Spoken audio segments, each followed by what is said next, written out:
So, ladies and gentlemen, welcome back. So last time I briefly introduced the concept of procedural modeling. To bring it back to your mind, procedural modeling, we got this from Wikipedia, is an umbrella term for a number of techniques in computer graphics to automatically create 3D models and textures from sets of rules.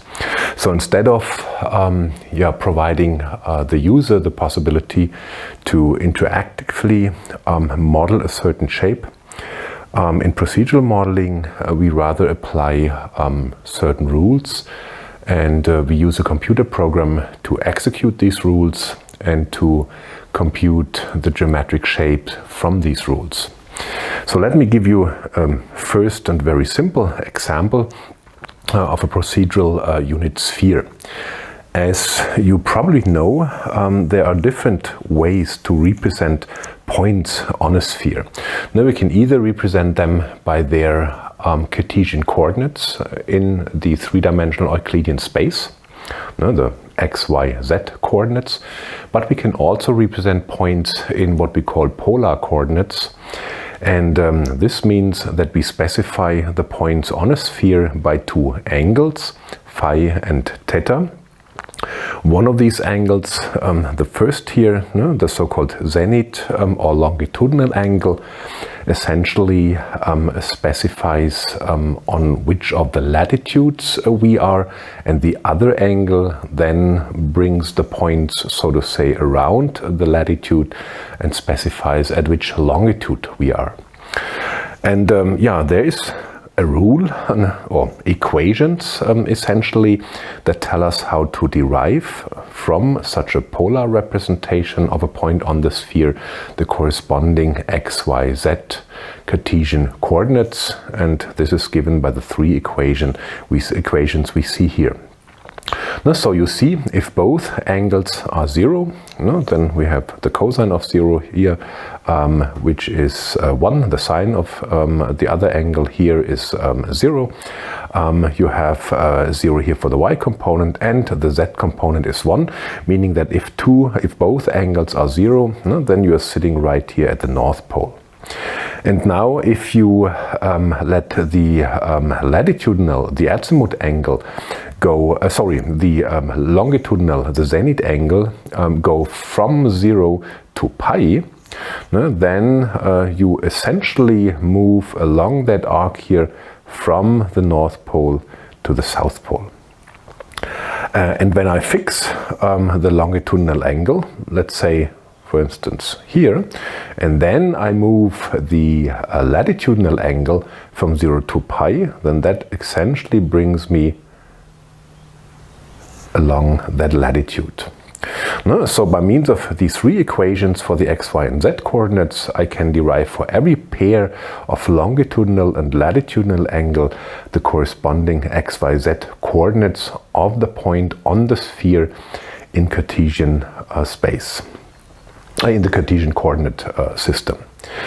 So we can then easily see how we in principle can model such a sphere, because modeling here means that we just want to compute a number of points on the sphere, that we could now easily do by just evaluating these equations.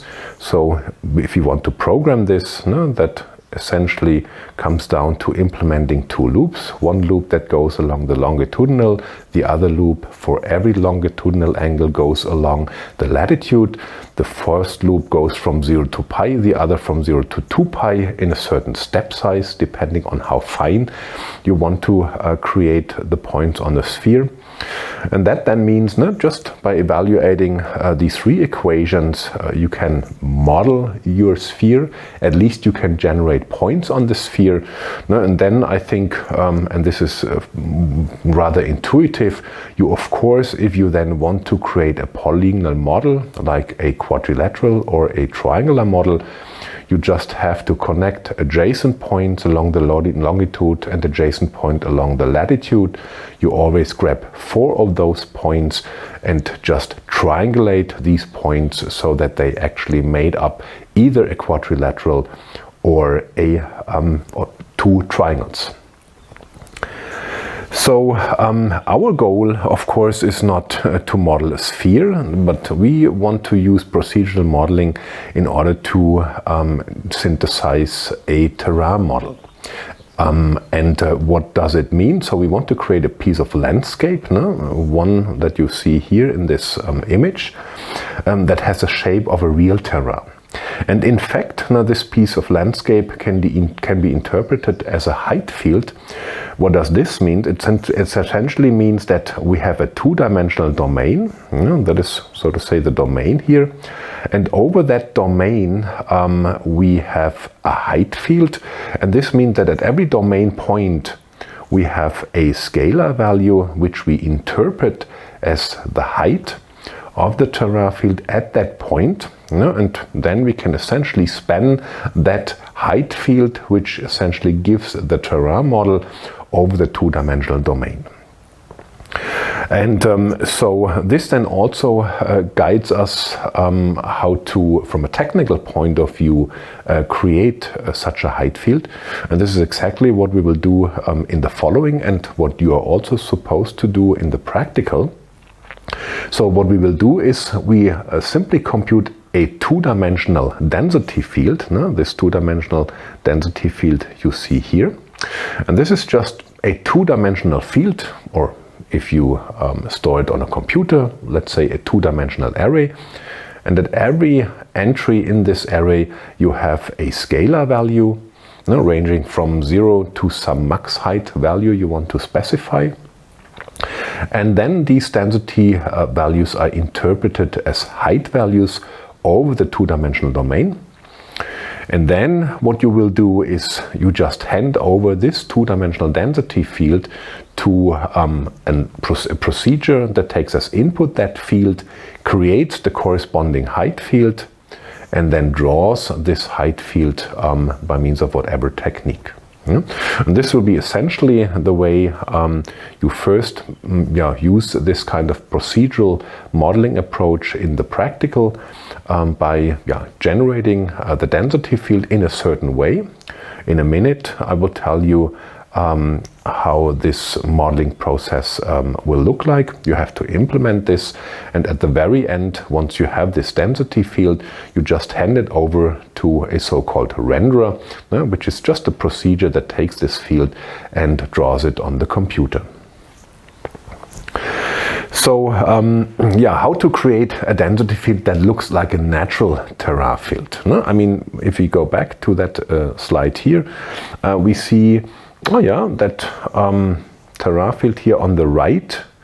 It seems to have some similarity to some terrain field we could imagine somewhere in the world. And the question, of course, is how can we achieve this? By means of which procedural rules can we achieve such a geometric shape? And the first thing, of course, we note is that the density field should certainly not be a pure noise field. So you could argue, if I look at that terrain field, there seems to be some noise in it, some random fluctuations of the geometric features, but there's also apparently kind of a base shape underlying that terrain. Like, for instance, it looks almost like we have kind of a sine curve in this area. Now we have kind of a base shape here in this area. And then it seems that on top of this base shape, we have some more random fluctuations, which give the whole terrain field at the end a fairly realistic look. So apparently, simply using a noise field for such a terrain doesn't make sense. So this would be kind of the noise density field, where the density or the height values over the two-dimensional domain are just randomly selected, let's say, out of the values from 0 to 1000 meter. And we see that, or we can, I think, easily imagine that if we would convert that field here into a terrain field, then it would probably not look as something we have seen before in reality. So instead, what we see in nature very often, and that is exactly what I said before, it seems that different, we call them scales, are overlaid on top of each other. That is exactly what I said before, that here in this example, it seems that we have kind of a, let's call it a sine shape here along that direction, and we have some other base shape going along this direction. So we have a rather large hill here, we have a little bit of a valley here, and then some more smaller hills going up on the other side. And if we imagine that base shape, and then we imagine then now on top of this base shape we add smaller and smaller details, then we can probably imagine that we get something that looks like the terrain field here, which in fact looks fairly realistic. And that is exactly the procedure we will now employ in order to create a realistically looking terrain field. We will see then, when looking at the algorithm that allows us to do so, that it essentially makes use of that kind of, let's call it level of detail hierarchy. So it starts with a rather coarse representation, and on top of this now adds smaller and smaller features, so that at the end we achieve something as we see here on that slide. So, this then brings us to the so-called random midpoint displacement algorithm, because that is the algorithm we are now going to use in order to synthesize, in order to create such a terrain field by means of a computer program. This random midpoint displacement method is based on two things. First of all, it's based on interpolation and random displacement. That means that it uses interpolation from a coarse level and then adds on top of an interpolated value a random displacement value. We will see that we do this iteratively over multiple scales. And then at the same time, in each iteration, going from the coarsest to the finest, we have to make sure that the displacements we add become smaller and smaller. And that we can exemplify now in a brief illustration of that concept. So you can imagine what we have here. So we do this in 1D first of all. So we have the ground, so to say. Now over that ground here, we want to create a realistically looking height field, or let's call it a height curve. So what we do here is just the following. First of all, we specify two height values initially. You can either generate them randomly, or maybe if you want to give the whole structure a prescribed coarse shape, then you can also select these two height values manually.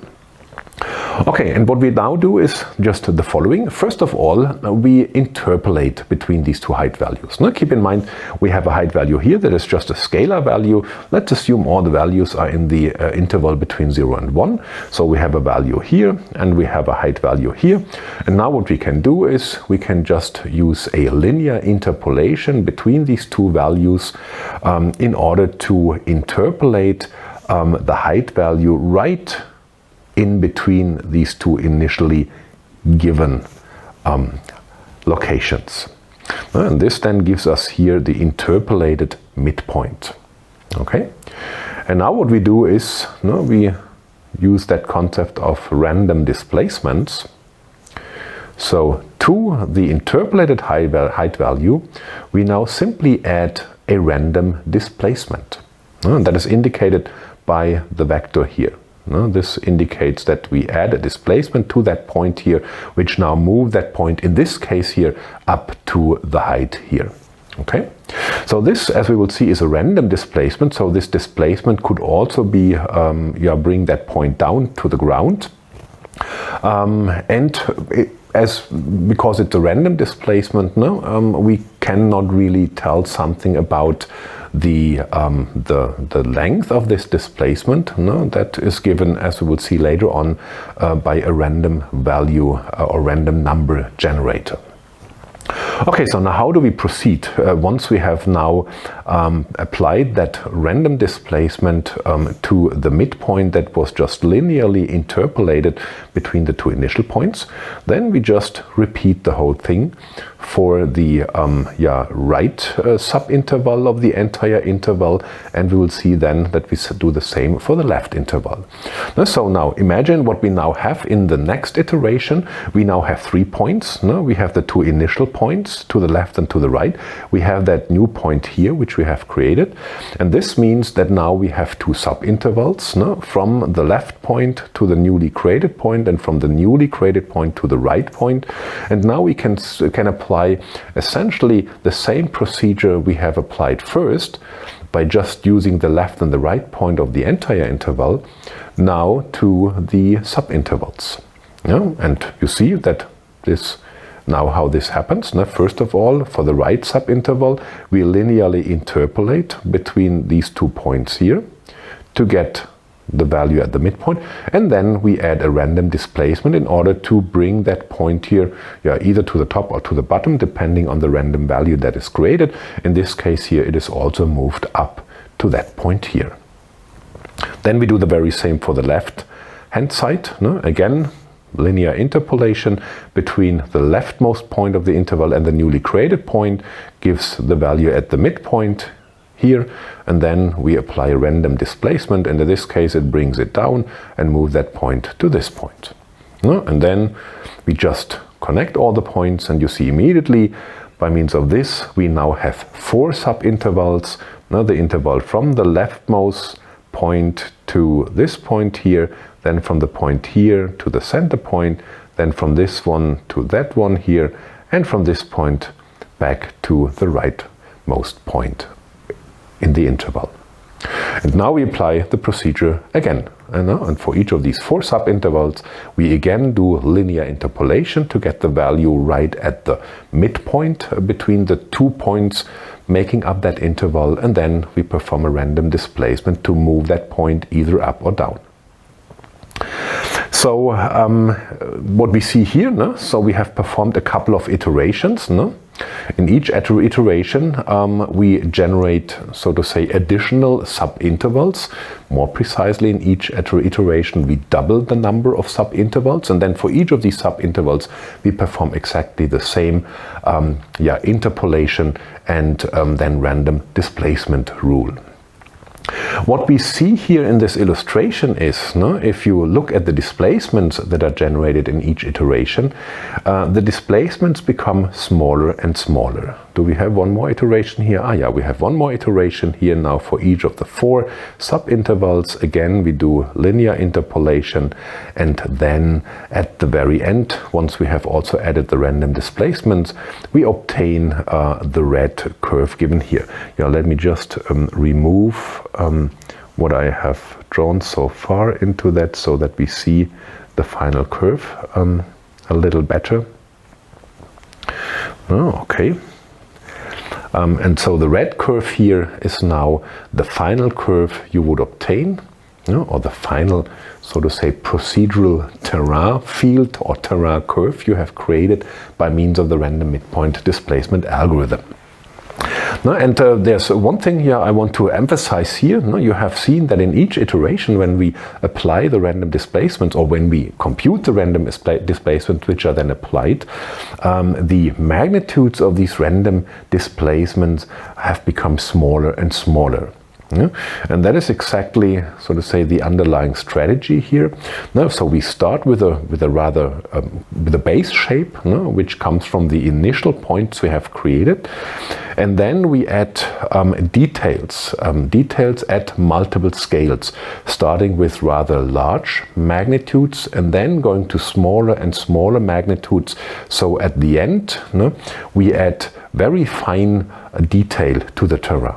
And then this is exactly what I have stressed on the slide before, that this is exactly some kind of shape you very often see in reality, where you have the feeling that there is some base shape, and on top of this then you have some smaller and smaller random fluctuations which have been, so to say, of course in quotation marks, added to the base shape.